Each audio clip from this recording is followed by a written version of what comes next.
assure us that what we are going to hear today will add knowledge to it and will always help to disseminate the information given to people, as time goes on. Thank you very much. And I want to also thank Fixing for being here as well to be part of this program. Dr. Odubela is going to give us the presentation, a short lecture, and please, if you have questions, just jot it down, and then we will entertain and answer the questions at all. Thank you.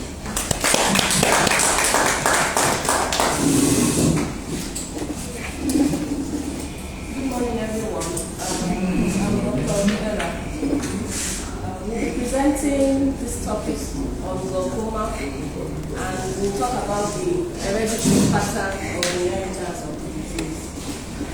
We'll be discussing glaucoma following this outline. We'll talk about what it is, how it happens, the types of glaucoma we have, how it presents, the clinical features, and how a doctor can diagnose it, the treatment, the hereditary patterns, and then we'll conclude. Scientifically, glaucoma is defined as a group of diseases, and one thing that binds this group of diseases is that it causes optic neuropathy. And this optic neuropathy eventually leads to vision loss.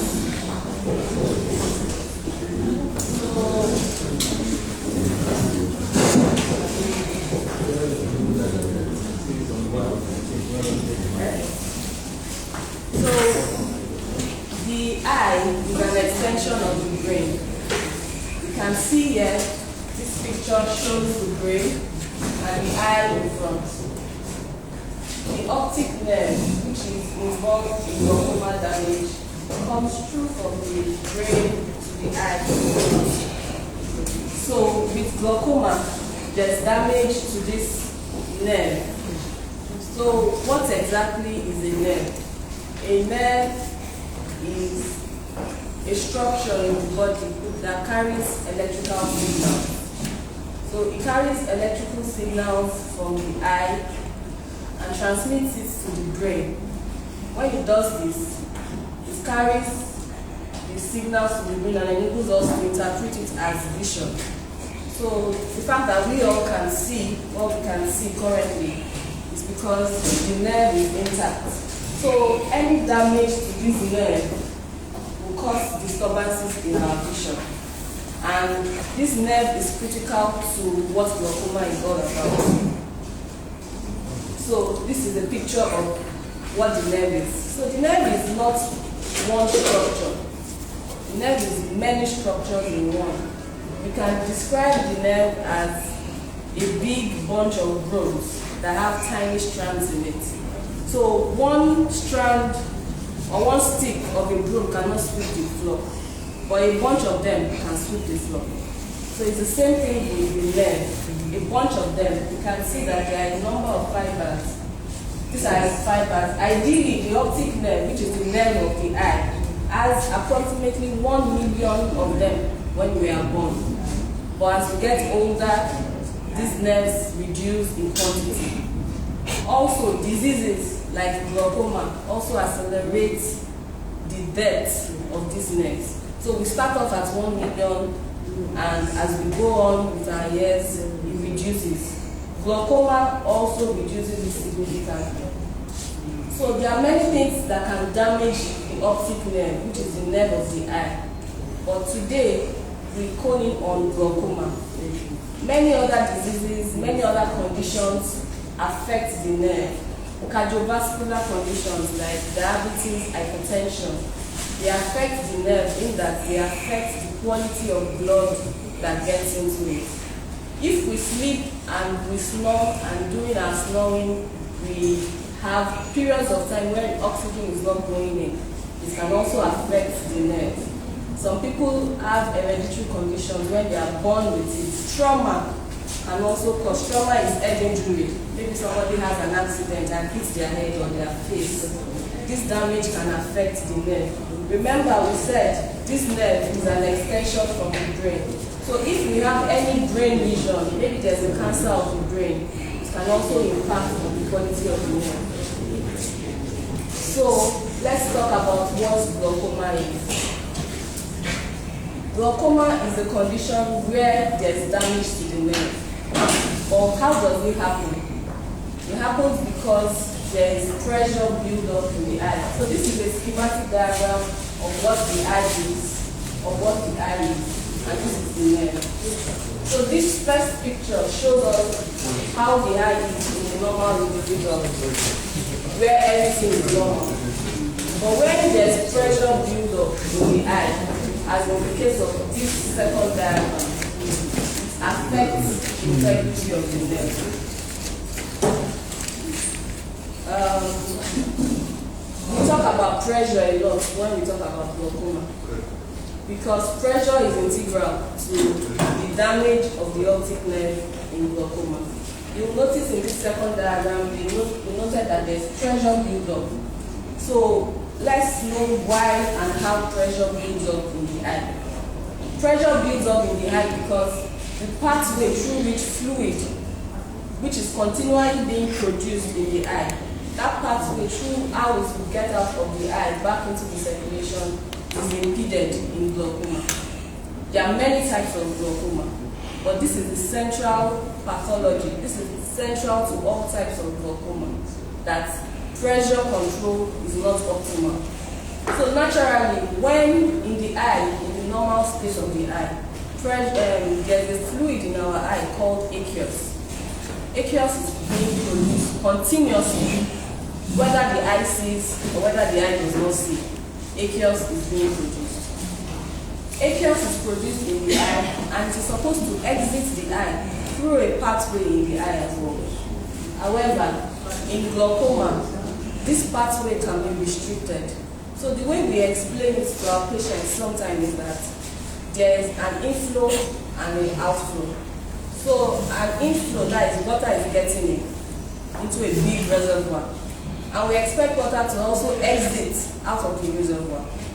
So for some reason, if at the outflow where the water is exiting out of that reservoir, there is sand, there is plastic bottle, there is sewage blocking that outflow, it will impede on how water will get out of that reservoir. So naturally, water will find its level. So water goes back because there's no way for it to go out. So it staying back in the eye increases the pressure within the eye because the water is not being allowed to exit. Meanwhile, the production is not affected. So the production part of the eye is unaware that there's something blocking the water is producing from leaving. So it keeps on producing water, and nothing is stopping it. However, because the nerve of the eye, as we said, is at the back of the eye nerve, you will see this is common terminology we use. We want to look at the back of your eye. We want to look at the back of your eye because we want to look at the nerves of the eye. That's the optic nerve. So this pressure buildup impedes on the nerve and affects the quality of the nerve. So the pressure compresses on the nerve and affects the integrity of the nerve, leading to damage. And this is also another picture showing how this happens. The pressure builds up and affects the quality of the nerve and damages it, leading to death of the optic nerve. So when this happens, we know that something is going on when you come into the hospital. And when we check the pressure of the eye, we see that the pressure of the eye may be elevated. Another way to understand what pressure is about is this picture we talk about. So those of us that drive cars, we talk about 40 to 45 being what you inflate your car tires to be like. So like this tire here, the first one, obviously it has less than 40 or 45 units. But this is the process of it being inflated back. So this is the tire. The tire itself is thick. So if you put 20, it may rise up a bit and maintain some solidity. But compare that with a balloon, which is naturally a flapping material. If you put 20 into a balloon, it seems as though you have put a lot into the eye, into the balloon. And that's the similitude of different types of eyes. There are eyes that are soft, there are eyes that are hard. So that's why sometimes you may not know that there's something wrong with your eye, because glaucoma does not give signs in terms of the damage that is happening. So, are there signs or symptoms that a patient would know to know that they have glaucoma? Many times, many times, the majority of patients do not know that they have a disease condition going on in their eye, because many times glaucoma has no symptoms. But in a few cases, a few patients may present with reduction in vision. Many times when a patient comes in and they have a reduction in vision, glaucoma is already in the advanced stages. Sometimes the patients may have headaches, sometimes the patients may have pain. Some patients also describe that when they look at lights, they see rainbow colors around the light. We call these halos. Some people with some types of glaucoma, they may have nausea, vomiting, abdominal pain. But generally, most patients are asymptomatic. That means they don't have signs. So what are the risk factors of glaucoma? So when we say risk factors, what we mean is that what predisposes anybody to having glaucoma. So what makes someone be at risk than the next person of having glaucoma? So first on the list is age. As we get older, we are at more risk of glaucoma.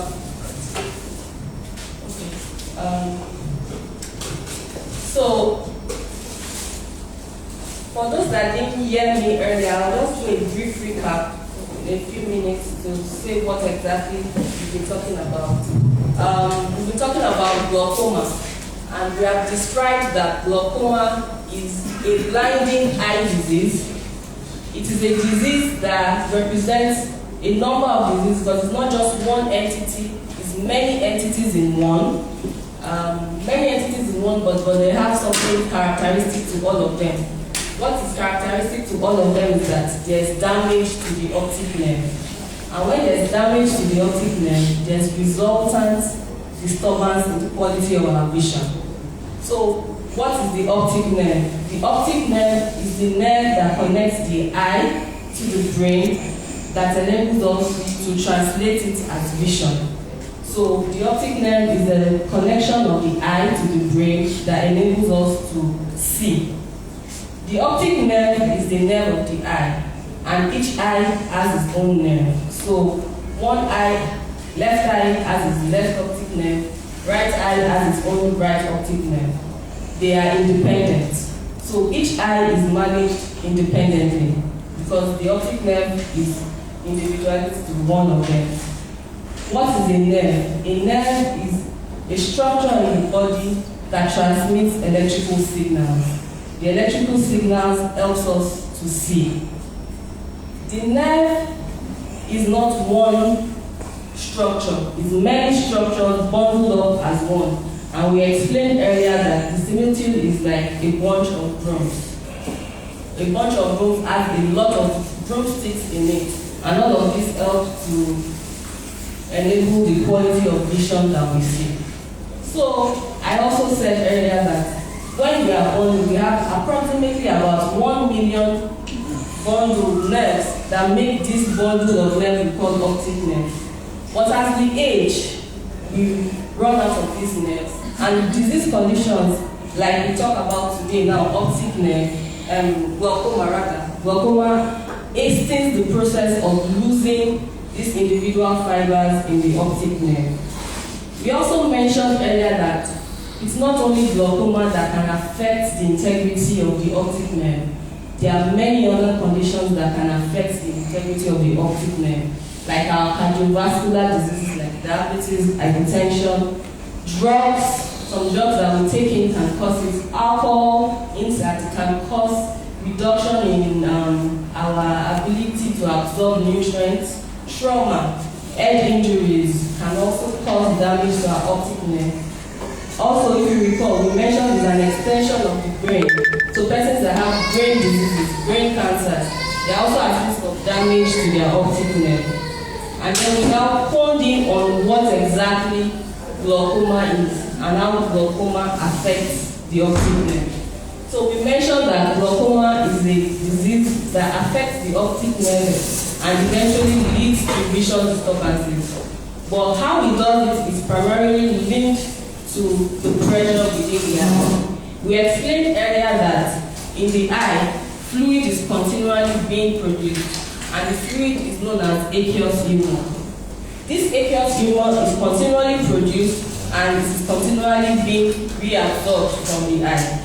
However, when fluid is continually being produced and the exit or the absorption pathway of the eye is occluded, it could be occluded structurally or physiologically. That is the one we can see physically, that this is a barrier to passage of fluid, or the ones that are microscopic that we can't see. Essentially, we explained that if there's sewage, there's sand or anything blocking a gutter from flowing through, the water backflows, and that's what happens in the eye. The pressure builds up and the nerve is affected. And this eventually leads to damage to the optic nerve and the loss of the fibers. We also talked about why a patient with glaucoma doesn't present early enough. And we said that this is because glaucoma usually does not give any signs. Very rarely will glaucoma give signs in the early stages because, we said there are 1 million fibers. So 1 million fibers, there's still a number of them working effectively to enable vision. By the time a patient starts complaining that their vision is poor or is deteriorating, a very significant number, at least half of the fibers, would have died off before the patient presents. And so at that stage, what we can do at that time is to just manage what we have remaining and prevent further loss. However, a few patients may have complaints, like they may present with headaches, they may present with halos. Halos are when patients describe that they see colors or rainbows around light. Some patients in some forms of glaucoma may have abdominal pain, nausea, vomiting. Some people may even present with red eye. Well, essentially, and this is why there's a lot of empathy in a typical glaucoma clinic, because it will happen to anybody. It doesn't have signs. The patient is it's not that the patient was not thinking about their health sufficiently, or they were just being reluctant to come to the hospital. It just didn't give them signs, and that's why they didn't present early enough. And when it did give them signs, a lot of nerve damage had occurred already. So we are at this page now when we talk about what are the risk factors, what will make a patient to have glaucoma and the next patient not have glaucoma. In this part of the world, people that are of the black race are more risk of glaucoma than any other race in the world. Studies have shown that black people are 4 to 5 times more at risk of having glaucoma than people of other races. So a black man has a higher risk of glaucoma than somebody that is a Caucasian. And also another independent risk factor is age. The older we become, the more at risk of developing glaucoma that the person is. Then, when a person intrinsically has high elevated intraocular pressures in their eye, they are at a higher risk of coming down with glaucoma than other people. Then, remember our topic today is the hereditary pattern of glaucoma. A strong family history is also an independent risk factor for a patient coming down with glaucoma. So someone that has a relative, a father or a mother with glaucoma, or a sibling, is at a higher risk of glaucoma than the next person that doesn't have a relative with glaucoma. And also, the Nigerian study done in the 2000s showed that in Nigeria, within us Nigerians, people of southeastern extraction have a higher risk of glaucoma than the other regions of the country. Also, cardiovascular risk factors like diabetes, hypertension also increase our risk of glaucoma. So when a patient comes into the hospital, how do we as doctors make a diagnosis of glaucoma? First off, we would like to talk to the patient. We would like to understand what exactly the patient noticed before coming in. And And then we'll also like to take a note of their risk, if they have other risks that make them at risk of glaucoma. So just as I mentioned earlier, I want to know, is there anybody in your family that has an eye disease? Do you know what eye disease that the person has? How old are you? What exactly is the problem? Do you wear glasses? Do you use any drugs? Do you take alcohol excessively? Do you take any stimulants? You want to know anything that can increase your risk of being a patient with glaucoma. And then importantly, check your vision at presentation. And then want to see if your vision can be improved with glasses. Next off, we do the eye pressure check. The eye pressure check is what we call a tolumetry. In Eye Foundation Hospital, we do the eye pressure check in the most scientific way possible, which is this method, where you will see the tonometer. This is the tonometer touching the surface of the cornea. And if you recall from our physics, pressure is force over area. So there has to be something exacting force on the area of the cornea to get a scientific and reproducible pressure. Ideally, in the literature, you will hear us say that pressure should be between 10 and 21, but this is individualized to every patient. So 10 and 21, yes, is the range, but there are other things we should consider as well. So you will check your eye pressure first, and then we also do other auxiliary tests like your gonioscopy. The gonioscopy is important because we want to also see the pathway through which water exits from the eye. Remember, we said that the pressure build-up may be because there are disturbances in the fluid dynamics of the eye. So if the fluid dynamics of the eye, most importantly the exit pathway in the fluid dynamics, is compromised, the gonioscopy enables us to see that. And that helps us greatly in your management of the patient. Because somebody that has an open exit pathway will be managed differently from someone that has a compromised exit pathway. And sometimes this procedure, the gonioscopy, may just be the game changer in how well the patient will respond to treatment. We'll also like to look at the back of your eye as we hear us say regularly. We like to dilate you so that we can have a good view of the back of your eye. The dilation is what is being shown here. When we are done with all our examinations in the clinic, the next step is to do investigations. In 2024, you cannot effectively manage glaucoma and manage a patient year in, year out without investigations. The investigations are important because they are objective. So it's what it is. You can't lie about it. It is your eye. The machine has stated this is what it is. And it helps us to monitor patients. So if I see a patient 2022 and I see a patient 2024, and we are doing investigations, investigations is helping us to see, is the patient progressing in their glaucoma? So when we use the word progressing in glaucoma, what we mean is the patient losing vision? Or is the patient's optic nerve fibers reducing drastically? That will alter the treatment plan, and that will help the surgeon to know what best to do for the patient. So usually for patients that have glaucoma, we do 4 basic investigations.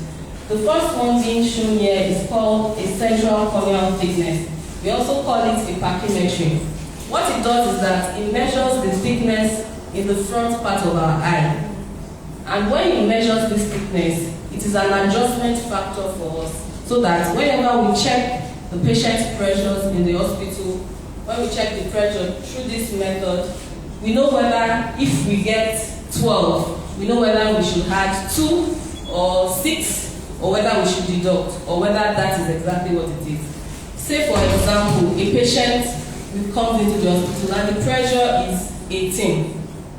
However, when the patient does the pachymetry tells us that we should add 6 to their pressure every time they come to the hospital. So effectively, that patient's pressure is 18 plus 6, which is 24. And then we know that 24 is elevated pressures, and then we have to do something about it. Or a patient comes in with 12, and then there's a deduction factor of 2. We know that patient's pressures are doing fine. So that helps us in managing the patients better. The second investigation that we do is the visual field.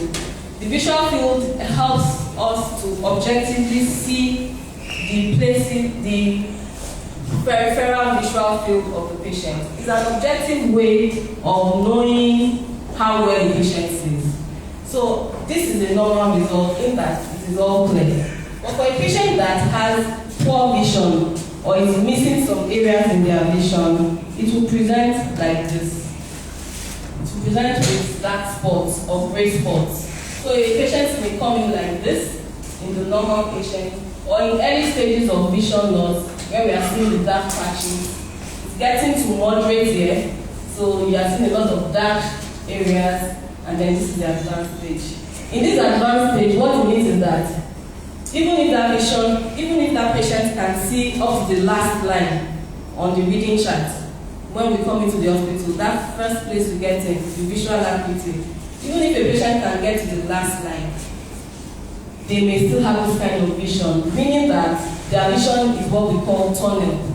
So the patient can see straight ahead, but cannot see what is down here, because everything else is dark. It's like we roll, like children do, they roll the cardboard and they put in their eyes and they do like this. At that time, they don't see what is going on here. But with glaucoma, this is the typical vision loss that happens with glaucoma. And that's why you will see patients come into the hospital, younger people, maybe in their 40s, that have glaucoma, and they will say that they notice that they've been having accidents recently while driving, or they notice that they have been running into speed bumps. This is because their vision is tunneling, their vision is becoming straight ahead. They are losing the ability to see things that are much lower down. And this is usually very scary when people in their 40s come in and they say they have near-miss accidents, and you do these investigations and they are able to relate to the kind of vision loss that they are experiencing. The visual field, this test is very important in monitoring patients, especially patients that have glaucoma, because glaucoma is a chronic disease, a lifelong disease. So a patient we see in 2010 that probably has this kind of visual pattern, and we now see in 2024 this kind of visual pattern. We don't need anybody to tell us that the patient has progressed over the years with the nature of the glaucoma that they have. And then here is the OCT, the optical coherence tomography. This is one of the important tests that we like to do in the glaucoma clinic. This is because, remember, we mentioned that the optic nerve is a bunch of fibers in one. So this test scans the optic nerve in single things. So it tells us how many of the fibers are remaining. So the OCT test, this is what it is. This is for the right eye, this is for the left eye. It's a color-coded test. So when you see that the result has a lot of greens, green is fertility, so you say that the result is a good test. And when you see a lot of yellows, then you say that it's in the borderline changes. So for the person, someone that has a lot of yellow, it will go either way. For some people, they are lucky enough, with treatment, the yellow will convert back to green. For some people, the yellow will progress to red. And when you see a lot of red, it tells us that there are a lot of damage going on. Another way we interpret the test is to use quantitative variables, like numbers. So for this region of the world, we already have our scientific numbers that tell us that when we see the result of an OCT, this result is fine. Usually, you will hear Dr. Ogbori say when you have your figures over 100, your result is fine. That is actually the case. So the OCT helps us to see. So maybe a patient comes in 2020, his figures were over 100, and he's coming in 2024, his figures are in the 80s or 90s. We tell the patient you are progressing, and then your treatment plan may have to be altered. So when we are diagnosed, after seeing the patient in clinic, doing the investigations, coming up with the type of glaucoma that the patient has. Because remember I said glaucoma is not one type. There are many types of glaucoma. So when we do our examination, determining what glaucoma you have, what stage of glaucoma you have. You may have early glaucoma, moderate glaucoma, advanced glaucoma, and in some unfortunate cases, one may even have end-stage glaucoma. It is important to make the diagnosis. It's also important to make the diagnosis of which type of glaucoma you have, whether it's an open angle or an angle closure glaucoma. When that is done, we need to treat. So for a glaucoma clinic, treatment is not just, take your drugs, go and use it. Because we need to understand that glaucoma is a chronic disease. It is not curable. We can only manage it. It is very difficult to accept this reality of the disease, that it is chronic disease. When we say chronic disease, one is with it for life. So if a 20-year-old is diagnosed with glaucoma and his life expectancy is, say, 70, 80, he knows he's living 50 additional years of his life managing glaucoma. There is no cure to it. There's no wonder drug. There's no wonder surgery. There's no wonder laser that will cure glaucoma. However, there are many things we can do to manage glaucoma so that where we meet the patient on presentation, we are able to at least manage the patient on that level for as long as we can. So counseling is very important. When we diagnose a patient with glaucoma, the important thing we are counseling our patients about is to understand what exactly the disease is. That this is a condition that causes vision loss. And what we are trying to do is to prevent vision loss.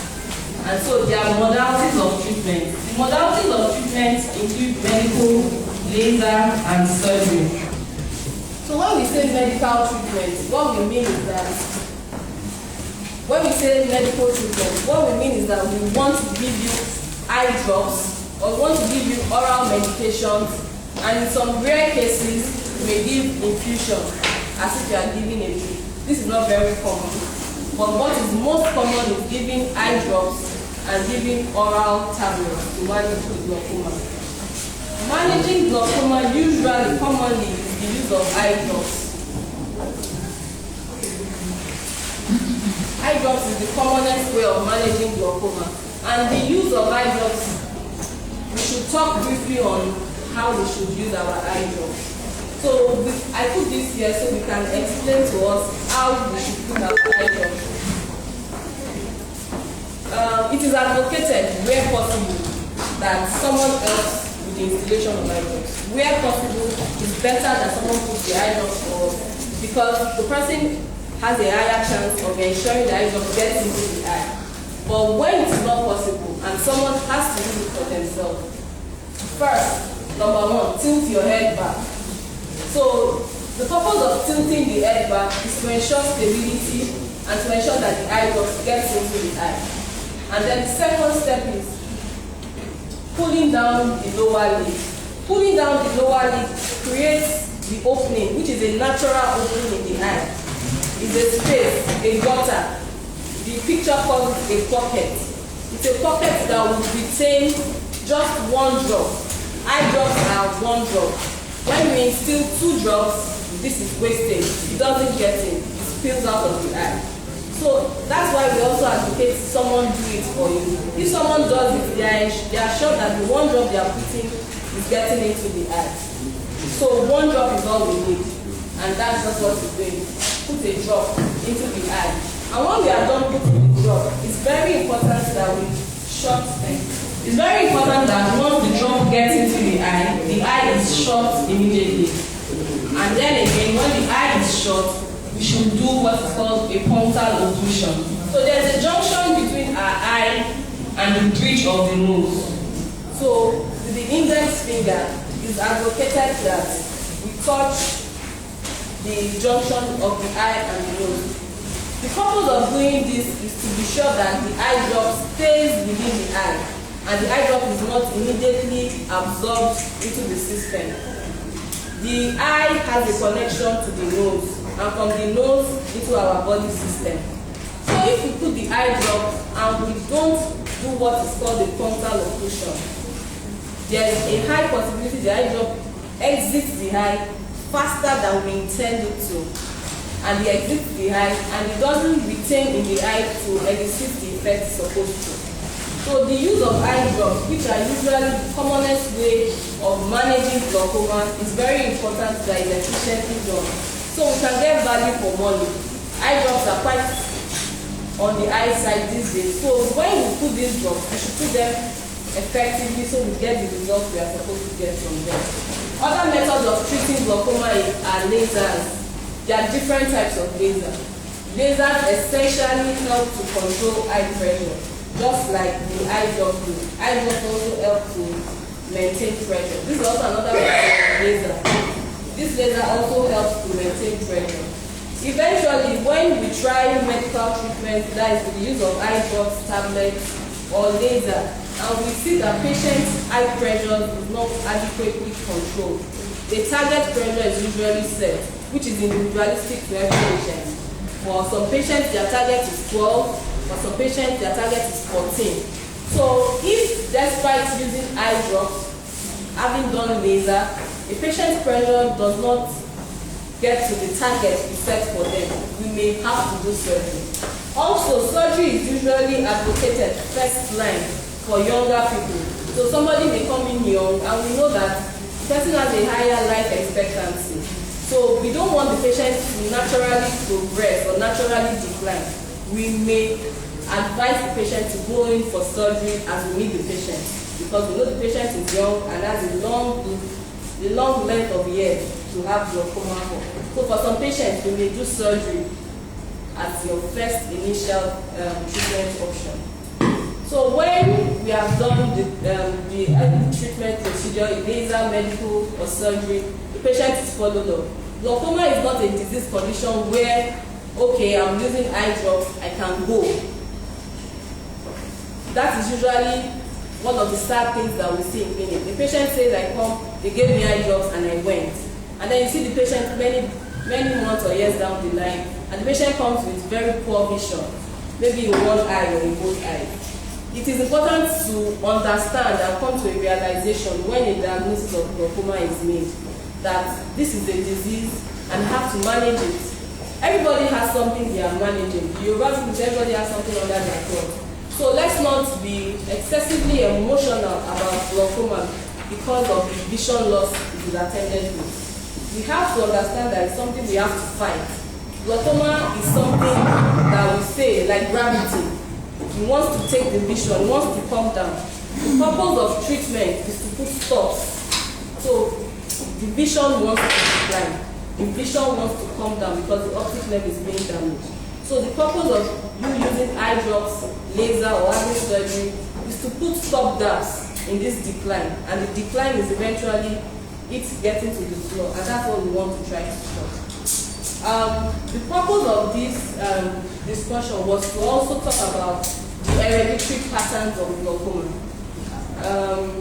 We chose this topic because we realized that we need to talk about it. A lot of patients have glaucoma, but do their relatives know whether they have glaucoma or not? There's a very strong family history with glaucoma. Especially, as I said earlier, we are black. We are the black race. We have a higher risk of getting down with glaucoma, 4 to 5 times more than any other race. We are having people living longer in this century than ever before. So people are living longer, so there is a higher life expectancy. Age is also an independent risk factor for glaucoma. So the older one gets, the higher the risk of coming down with glaucoma. Also, we talked about some ethnic regions within Nigeria that have a higher morbidity and mortality for their own type of glaucoma. So the purpose of this discussion as we close now is to encourage us to understand the family basis of glaucoma. There are a lot of scientific things, but we will not talk about that. But I will relate it into what people say these days. You do DNA to know whether a child is yours or not, especially for the males. It's similar to what glaucoma is. Glaucoma is maybe genetically transmitted from one parent to another. So if somebody has a sister or a brother that has glaucoma, and they emerged from the same parents. They probably inherited the same gene patterns. The genes are like the DNA. That's what you will know. That's what a father passes on to their child. That's what a mother passes on to their child. So everybody has genes. I have the genes similar to my parents, and the children will have genes similar to mine. So parents pass on these genes, and within these genes are things that make one at risk of glaucoma. What I'm trying to say is, anybody related to us by blood, and you have glaucoma, it is our duty and responsibility to encourage those persons to check their eye to be sure that they don't have glaucoma. And it is not a one-off check. So it is not, I check today, doctor tells me all is well, I am free.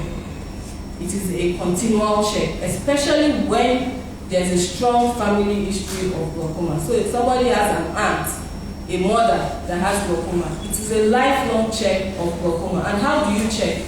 Checking glaucoma is not just go to the hospital and change your glasses. It is not. You have just changed your glasses. You have not checked your eye to see whether there are signs of glaucoma. You have not checked your period, and you have not looked at the nerves to be sure there is no glaucoma. So we would like to end this lecture today by encouraging us, those of us that have children, siblings, to check their eye because of the strong hereditary pattern of inheritance of glaucoma.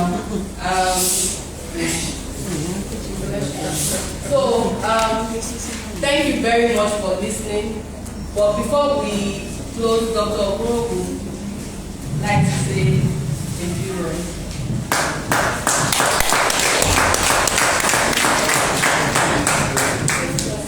Thank you very much, Dr. Odubela, for the lecture.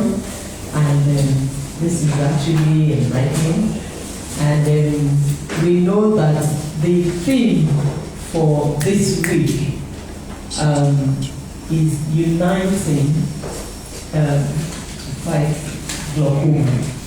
Well, that means that we are all working together to fight glaucoma. And when you hear us say, oh, bring your siblings, bring your sister, tell them to go and check their eyes and all that, we understand the basis for that. So we also, and that's one of the reasons why we want to drive it home for everyone that it could be hereditary. And this is very, very important. I want us to entertain questions now. If we have questions, yes. Yes, ma'am. Good morning. My name is Apisa Ayaki. Thank you very much for this enlightenment.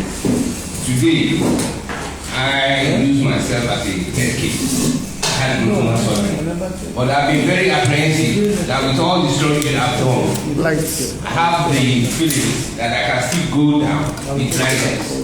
But I've learned a lot today. I've learned something that glaucoma is only curable, not curable. You can only manage it. This one has actually made me feel I should be okay now. Like I said, I had a surgery. But the fear is still there, even with the surgery, I can still go down with blindness. But now I've had that, we can only manage it. So I thank you very much for this enlightenment. Thank you, sir. Good morning. Thank you very much for this lecture. For quite some time, I've discovered that when I insert the eye drop into my eye, the clarity you made on the closure of the junction between the nose and the eye, I don't think I'm observing it, because most of the time when I insert the free, I begin to feel some bitterness around my throat. This means perhaps the drug is not really going into where it's supposed to go.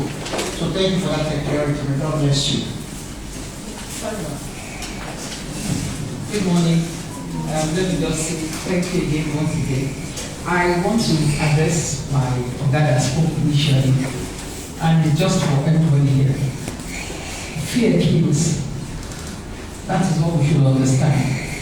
Glaucoma is manageable, like you said. When you bring in fear, things degenerate. So always have at the back of your mind that it will be well. And you get to be well if you go through some of these things. At times it may not work like that, but just keep hope alive. Just continue and you get it right. Now my question is there any link between dryness of the eye and glaucoma? Any link?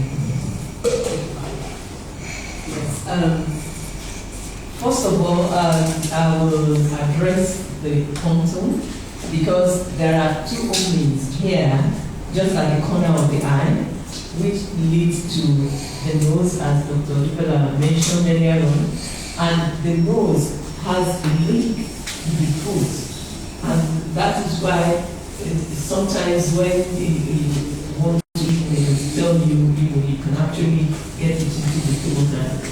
So, and that is one of the ways where the absorption can get into the system. We know that even sometimes when you come into the clinic, we check the pulse because there are some of the eye drops that can actually get into the system to affect the rate at which the heart beats.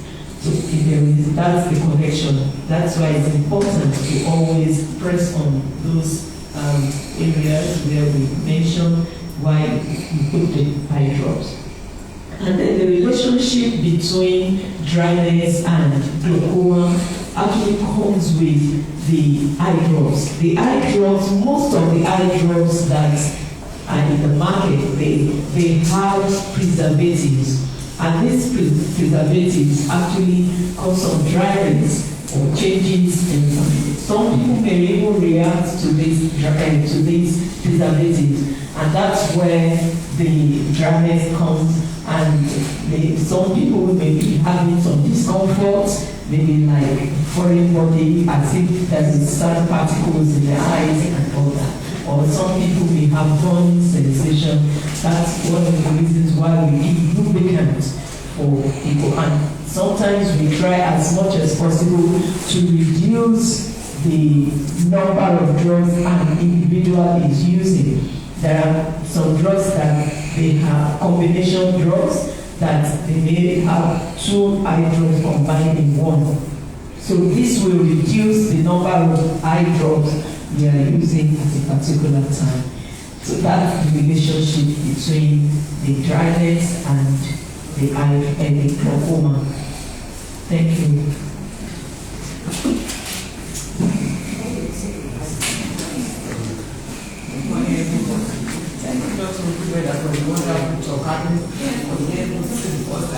And part of the lecture is this one. My first question is, what is the difference between angle glaucoma and what's the other one? Open glaucoma, two types of glaucoma, open glaucoma and angle closure glaucoma. Then the other one is some people with glaucoma will have watery eyes, that water is coming out from the eyes. What is the connection between, what is the difference between that water that is coming out and that of the one that is the optic eye something that are not, that you see how excess is optic after that cannot explain. Okay.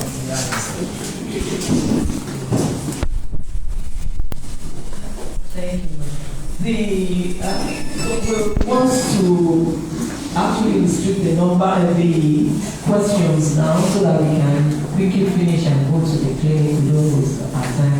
So maybe 3 more questions and we'll go. Yes. And then the water that comes out is different from the water that actually causes the glaucoma. We have a gland there. The structure around the eyeball, just in the orbit, in the eye there, not inside the eye, but just around the eye, that stimulates, that produces the tears. Those ones we call tears. It actually controlled by emotions and irritation and in the eye. So if somebody has irritation, they can give that watering which comes out. But the one that is produced inside the eye is right inside that lobe, the eye itself. That is the one that causes glaucoma. Good morning, everyone. I'm pleased to tell you. I have had 4 surgery and 5 injections. The last injection was the night one, and I was really settled because I was afraid, and these 3 years I've been here, I've seen systematic progress. I don't want to go into the depths of the patients around because of time. But let me take the time to appreciate my time to talk to her.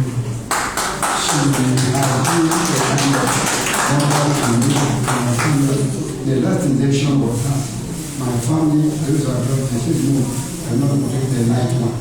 And she encouraged me. I knew that with faith, I'm far better. And when I heard something today, I was telling them that I'm on. So I thank you so much for that. And I thank you also for the lecture. It's a well-designed exposure, and I am confident that with this and my faith in God, I'll be far better.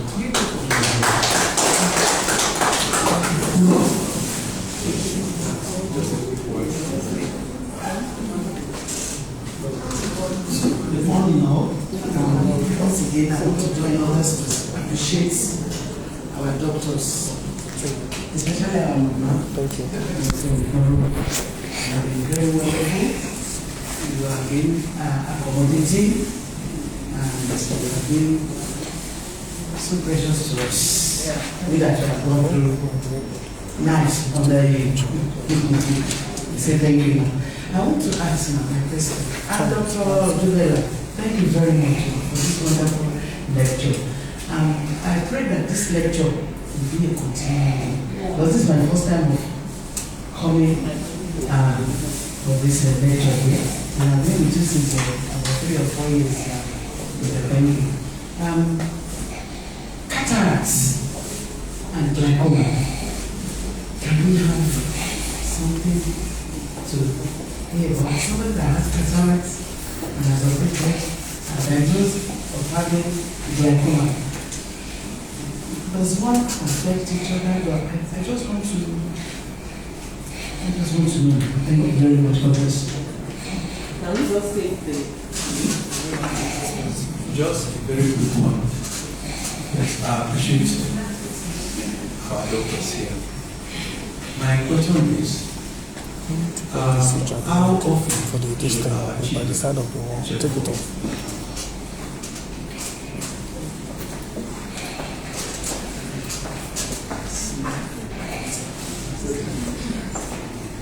Good morning. I greet all my then I thank everybody. This is Dr. Guru and fantastic doctors with this responsibility. Now, my question is that because when the nemesis Dr. Odubela was addressing us, he said something that after Lisa, and other thing he used to do, and if the two are not working, I'm going to do this. Me that I'm talking now, I've done Lisa for a period.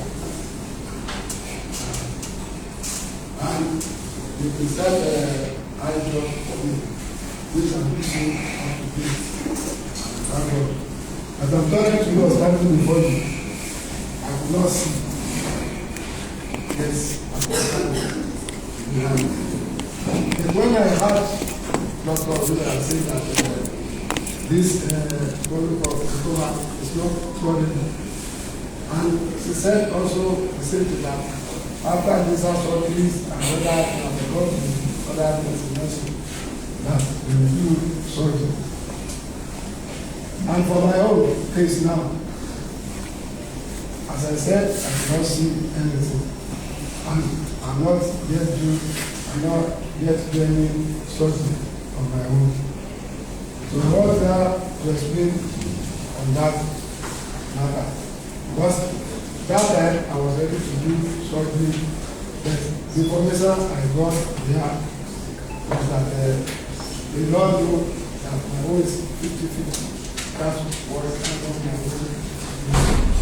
Then, secondly, hereditary issue. I want to ask questions on that. There are some cases which we have witnessed. I too have witnessed cases. Somebody can have seen a certain place where somebody thrown a stone and hit somebody in the eyes. And that was it. That eyes went off. And witness where people are fighting. Somebody hit another person on the eyes. That eyes went off also. I want to ask that type of cases, can we write it as part of the thing that can cause glaucoma, that can refer to as hereditary or not? So that is it.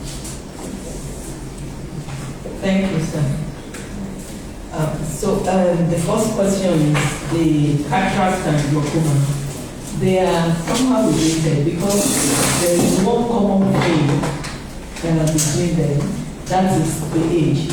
Cataracts come with increasing age. As one gets older, cataract is the natural lens that is a clear lens initially that is inside the eye that makes us to see. And as one gets older, in old age, it becomes cloudy. It starts, and then it makes the vision, poorer. And as it increases, it could also start blocking the area where the fluid that we are talking about drains out. And that can also make glaucoma worse to some extent. And because glaucoma too comes with increasing age, and that is the relationship. So it's possible for somebody to have glaucoma and cataracts in old age. For such a person, if the vision is affected by the cataracts as well, what will be done will be to do a cataract surgery, which will also to some extent help the pressure lowering effect that you want, and also address the glaucoma as well. The difference between the two of them, which is very, very important to know, is that if somebody has only cataracts and the nerve is good, and the cataract is done with an implant, the person's vision will be back to what it used to be several years, right? But for glaucoma, once the nerve is damaged, even when you remove the cataract, the effects of the damaged glaucoma and nerve will still be there. And that is because the glaucoma affects the field. That's how wide the person is seeing. So the vision may not be as good as if the person has not had glaucoma, even after cataract surgery, especially if the nerve is extensively damaged from glaucoma. Then, how often should the children check their eyes? Usually, for children, for the relatives of somebody that has glaucoma, you want the person to check their eyes every year.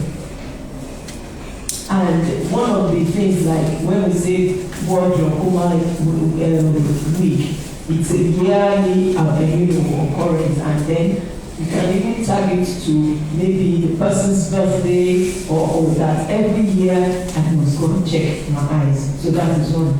For those ones that are suspects, you see some people, they have very large disc, and you are wondering, is it glaucoma that is setting in? Some people have high pressures, we call those ones ocular hypertension. you are not sure, but their nerves may be normal, they may just have high pressure. Such people, you will want to see them at least every 6 months. So, twice a year, those ones can check their eyes. Now, because glaucoma doesn't, respect age, there are children that are born with glaucoma. There are those ones that present their glaucoma as teenagers, and that is why before even when we, many years ago, they will tell you that when somebody is 40, but for somebody who has a family history, there is no impact. Just check the eyes and be sure that everything is okay. The other question.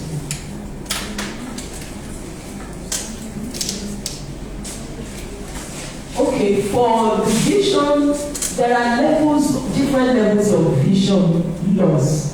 That is why we measure the vision when somebody comes to the clinic. And when somebody does not, the lowest will be, seeing light.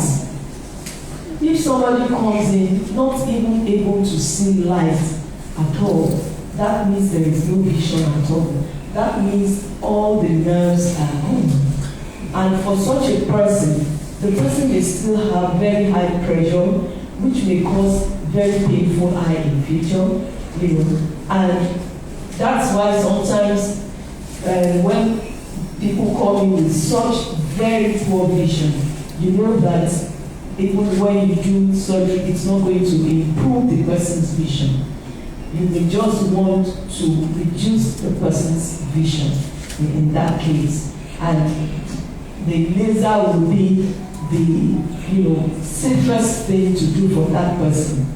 And some people, you don't want to do surgery because they may not even be able to manage themselves after surgery. They may end up having infection because before you go in for surgery, you want to be sure that the person will be able to use the eye drops, will be able to keep hygienic things, and will not introduce infection to the eye, and that is one of the reasons all this we look at. And we just explain to the patient is we just want to maintain your pressure low, but keep you comfortable so that if the eyes are not seeing, you shouldn't be having pain and discomfort. So that is how we can address that. And when somebody has maybe trauma to the eye, it could actually in future, if somebody has trauma, there are different kinds of things that can happen. The eye may be perforated, the eye may burst. So it depends on what exactly is found at examination. Some people, it may just be maybe a blow or table tennis, and many years after, they develop glaucoma, and they don't even know. So they come in, with that blind eye when the vision is already. So trauma, once somebody has trauma in the eye, somebody slaps you or a blow in the eye, everything may look fine and you are okay, but the person needs to be checking the eye at least every year to be sure that it's not developing glaucoma. And if glaucoma is developing, the person will be treated. Thank you. So I want to appreciate everyone for this, and we promise that we'll be having this more often. It might just be maybe twice a year. And what we take home now is for us to spread the information. And I pray that the Lord will help us, and the Lord will keep us, and the Lord will continue to keep our vision functional in Jesus' name.